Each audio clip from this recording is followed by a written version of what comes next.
I'm a 2.3 out of 5, which is awesome. Am I addicted to Grindr? Yes. There's this thing that just says, oh, there's another date on the line. Like, ding, you just got a new match. When you've had a bad date or someone's rejected you, you go straight back onto the gambling app. In fact, they sort of create an atmosphere that psychotherapists would historically have regarded as slightly pathological. I'm on a date, a girl called Lucy. So in the last week, I spent 8.5 hours on Grindr. Why don't you delete the app?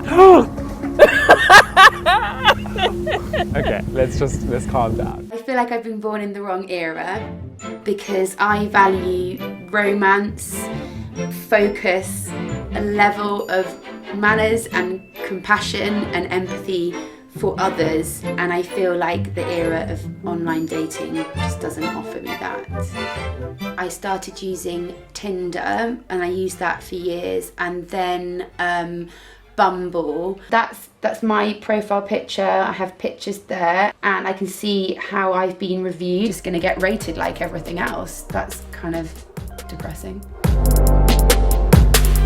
I started using dating apps probably around second year of uni, and it was Grindr. I went straight to Grindr. So what we've got here is the grid. This bit is basically where you can fill in little details about yourself. So height, position. There's people who would say things like no chubbies, no fats, fit only. I use Tinder mostly. That's pretty much the only one I use. I'll use it every day. I talk to people on it quite a lot. I go for dates on quite a lot. Let's see your profile. My profile. Here's my profile. It's me in the sun.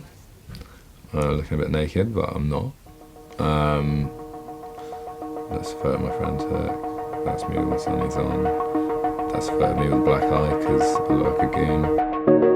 I think it is important to note that there are some difficulties in mental health that are arising around the use of dating apps. In fact, they sort of create an atmosphere that psychotherapists would historically have regarded as slightly pathological and narcissistic. The way these apps are designed are around appearances. They're around non-emotional online communication rather than offline communication, and they're about ubiquity and endless promise. Yesterdays were oh so gloomy. It's through. So this is where I work. Deadly is the female. So Claudia, I've been put off a bit like online dating generally, and I know that you did it, but maybe, I don't know, maybe did you have a little bit of a better time with it than me, or how did you find it when you were doing it? I had some pretty bad stories, tried to laugh it off, tried to, be like, oh, well, it's all about the stories. It's all about the stories of the girls, which we do love, We do love a dating story, and there were some shockers. And I met a guy who I thought looked lovely, and we met up, and it was nice, and it was good, and now we're married. So it can work. It can, yeah, we have a Tinder toddler, and I don't think we would have met if it hadn't been, because I don't know how you meet people. I can be out in a pub. I'm like, oh my God, and I just speak to people in real life, but they're still on all the apps. And my real life people I'm meeting are still on the apps, and maybe they're not motivated to speak to the girl in the pub because I'll swipe on the way home. Yeah. So it is this weird feeling of like leaving the online dating cult and realising everyone's still in it. So you're kind of screwed either way. I went for a weekend with a guy, and we were getting on really nicely, and the next day I came down and realised he was swiping on Tinder like in the kitchen on our weekend away, and I thought, wow, you couldn't even wait till I'd gone home. I kind of feel like those guys are making me feel like a novelty, like a little variation for you of different ones you want to sample. Ghosting, benching, breadcrumbing, submarining. If you look at these are actually descriptions of behaviour that is highly, highly damaging, and yet it's been normalised in these apps. So I've never, to this day, met out with a guy who hasn't been from Grindr. Am I addicted to Grindr? Yes, definitely. I definitely use it as a source of validation. There's a lot of pressure to fit this perfect body mold, the six-pack mold, the toned, the muscular. So I'm just going to show you a before picture.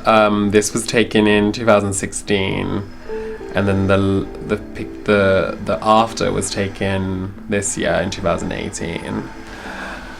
If I get rejected on Grindr, it's instantly linked to my weight. The problem with these apps is that they focus only on one aspect, which is how we look. And it's not only that, it's how we look in a photo, and it's probably how we look in a photo that we've in some way doctored. When we're seeking validation of ourselves, we're not really seeking validation of how we look. We're seeking validation of something much deeper. Are we lovable?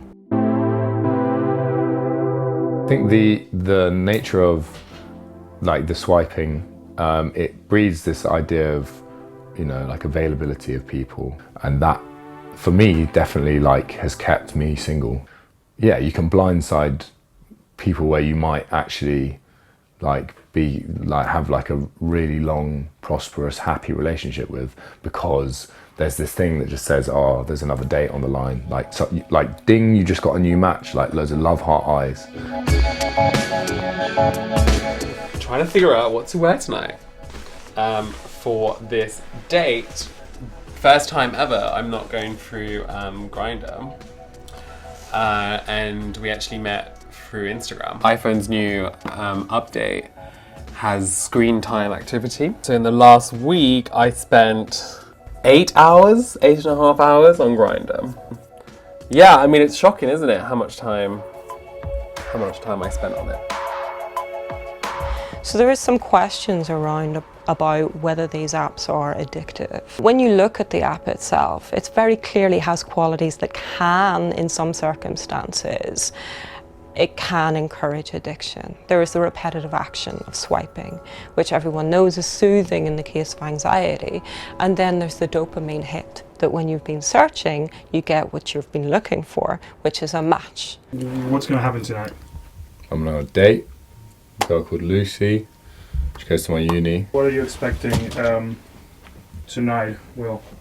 Yeah, I wouldn't say anything serious, you know, just like fun, just casual. The thing is, if I was to find someone who was like ticked every box, I wouldn't automatically not want to be in like a relationship. So it's not really about like men's attitudes. It's just that like, well, there's just so many arseholes out there. There's so many just nasty guys. Do you think anyone could think like that about you, or Will? I'm sure some people do, yeah. For sure. But like, I think that would be a bit misconstrued. I'm not intentionally like nasty, you know. I lay things out how they are.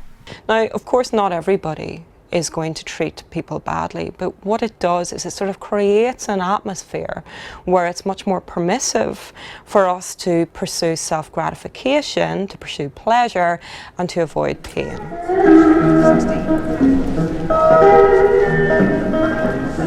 I don't really have any expectations. I think I've reached a point now when I go on first dates that I try and limit the amount of expectations I have. I think that's just after a series of bad dates or a series of bad connections. I think I'm very excited by the fact that this is not someone I've met through Grindr. I think if it goes well, maybe I'll DM more people. But, you know, I think my addiction to Grindr is probably much deeper than that.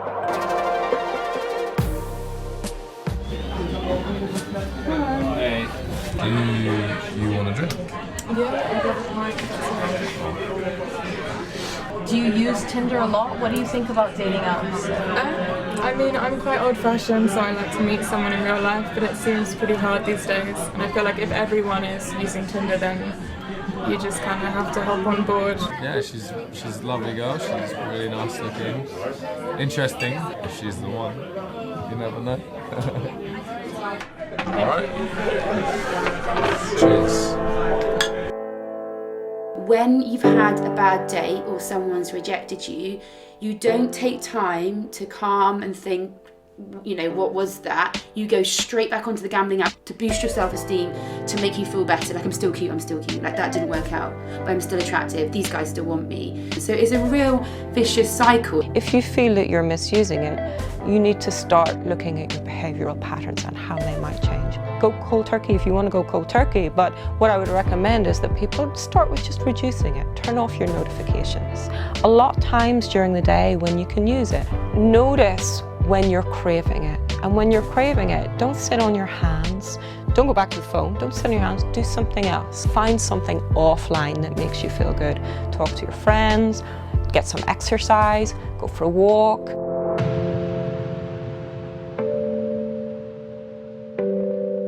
Oh, so it was good. It was really good. And I haven't been on Grindr since.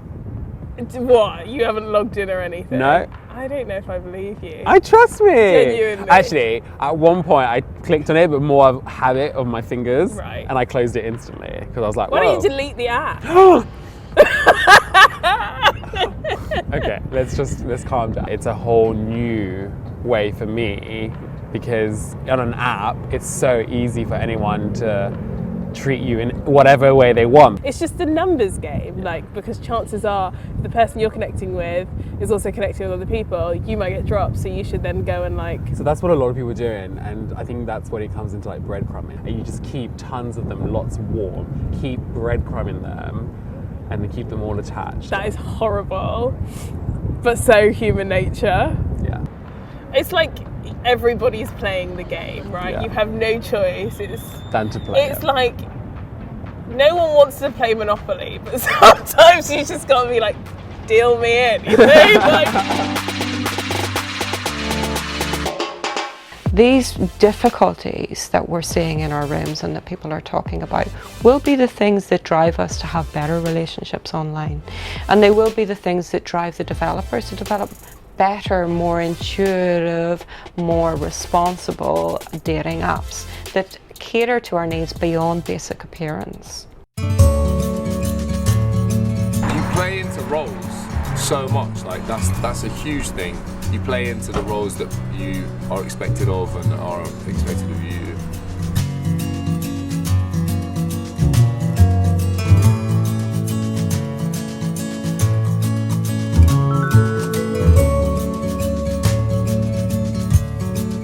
It's easy to get nostalgic about the past before dating apps. Everyone could have been an arsehole then and an arsehole now. And everyone did fall in love then, and people can still fall in love now. The difference is you weren't out to find romance every second of the day back then. It came intermittently when you connected in real life.